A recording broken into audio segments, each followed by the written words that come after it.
Naranasan nyo na ba mga langga ang magkaroon ng kaibigan?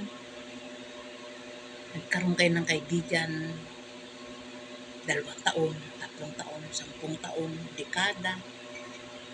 Tapos, sa isang pagkakamali mo lang mga langga, sinisiraan ka na? Nasubukan mo na ba yun? Oo. Ganito kasi yan mga langga. Pag sobra kayong close ng kaibigan mo, lahat ng hinanakit mo at kaligayahan mo na ikwento mo sa kaibigan mo. Pag nagkaroon kayo ng misunderstanding, lahat ng kwento niya nasa iba. Naranasan mo na yan?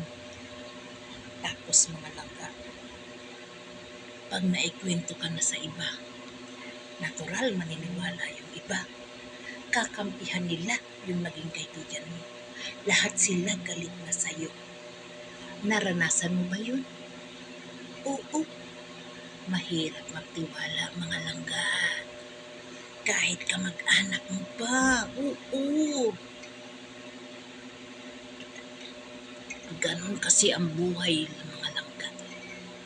Ngayon kung mayroon kang sikretong 10, ang isa, yan lang ang ikwento mo. Ang siyam, ikip mo na sa sarili mo. At ikwento mo na lang kay Lord lang lahat ng hinanakit mo, langga. Huwag mong ikwento sa tao. Dahil ang tao, hindi mapagkakatiwalaan yan.